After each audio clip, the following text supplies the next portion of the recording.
Hi friends, ಎಲ್ಲರಿಗೂ ನಮಸ್ಕಾರ. So ಜಾಸ್ತಿ ಜನ ಕೇಳ್ತಿರ್ತಾರೆ ನಾವು ಯಾವ ಥರ ಮನೇಲೇ ಇದ್ದು ಒಂದು ಚಿಕ್ಕ ಬಿಸ್ನೆಸ್ನ ಸ್ಟಾರ್ಟ್ ಮಾಡಬೇಕಂತ. ನಾನು ನಿಮಗೆ ಸಿಂಪಲ್ ಆಗಿ ಹೇಳ್ತೀನಿ ನೋಡಿ. ನಮ್ಮಲ್ಲಿ ಪೇಪರ್ ಪ್ಲೇಟ್ ಮ್ಯಾನುಫ್ಯಾಕ್ಚರಿಂಗ್ ಮಷಿನ್ಸ್ ಇದೆ. ಸೊ ಈ ಥರ ಪ್ಲೇಟ್ಸು ದಿನನಿತ್ಯ ಯೂಸ್ ಆಗುವಂಥ ಪ್ಲೇಟ್ಸು. ಸೊ ಇದನ್ನು ನೀವು ಆರಾಮಾಗಿ ಈ ಥರ ಬಿಸ್ನೆಸ್ನ ಸ್ಟಾರ್ಟ್ ಮಾಡ್ಬೋದು. ಸೊ ನಮ್ಮಲ್ಲಿ ಹಲವಾರು ಮಷಿನ್ಸ್ ಇದೆ ನೋಡಿ. ಈ ಮಷಿನ್ ಆಪ್ರೇಟ್ ಆಗ್ತಿದೆ ಈಗ. ಸೊ ಯಾವ ಥರ ಒಂದು ಪ್ಲೇಟು ಮ್ಯಾನುಫ್ಯಾಕ್ಚರಿಂಗ್ ಆಗೋದನ್ನು ನಿಮಗೆ ಈ ವಿಡಿಯೋಲಿ ನೋಡ್ಸಿದ್ದೇವೆ. ಸೊ ನಮ್ಮಲ್ಲಿ ಹಲವಾರು ಮಷಿನ್ಸ್ ಇದೆ. ಯಾವ ಥರ ಅಂದರೆ single die machine, double die crank machine, then this one deluxe hydraulic machine, then paper cup machine, ಸಾಂಬ್ರಾಣಿ ಮಷಿನ್, ನೋಟ್ಬುಕ್ ಮಷಿನ್ ಆಗಿರ್ಬೋದು, ನೆಕ್ಸ್ಟ್ ಲಾಂಗ್ ಕಾಟನ್ ಮಿಕ್ಸ್ ಆಗಿರ್ಬೋದು, ಸ್ಕ್ರಬ್ಬರ್ ಮಷಿನ್ಸ್ ಆಗಿರ್ಬೋದು, ನೆಕ್ಸ್ಟ್ ಅಗರಬತ್ತಿ ಮಷಿನು, ಇನ್ಕ್ಲೂಡಿಂಗ್ ನಮ್ಮಲ್ಲಿ ಚಪ್ಪಲಿ ಮ್ಯಾನುಫ್ಯಾಕ್ಚರಿಂಗ್ ಮಷಿನ್ಸ್ನು ನಮ್ಮಲ್ಲಿ ಅವೈಲಬಿಲಿಟಿ ಇದೆ.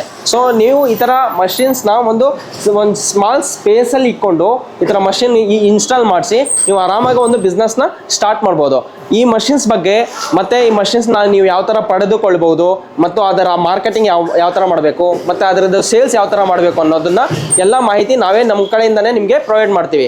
So ಈ machines ಬಗ್ಗೆ ಮತ್ತು ಮಾರ್ಕೆಟಿಂಗ್ ಬಗ್ಗೆ ಮತ್ತು ಸೇಲ್ಸ್ ಬಗ್ಗೆ ಮತ್ತಷ್ಟು ನೀವು ಮಾಹಿತಿ ಬೇಕಂದರೆ ಕೆಳಗಡೆ ಇರೋ ನಂಬರ್ಗೆ ವಾಟ್ಸಪ್ ಮಾಡಿ ಹಾಯ್ ಅಂತ, ಇಲ್ಲಾಂದರೆ ಡೈರೆಕ್ಟಾಗಿ ಕಾಲೇ ಮಾಡಿ ಮತ್ತಷ್ಟು ಈ ಮಷಿನ್ ಬಗ್ಗೆ ನೀವು ವಿವರಗಳನ್ನು ಪಡೆದುಕೊಳ್ಳಬಹುದು.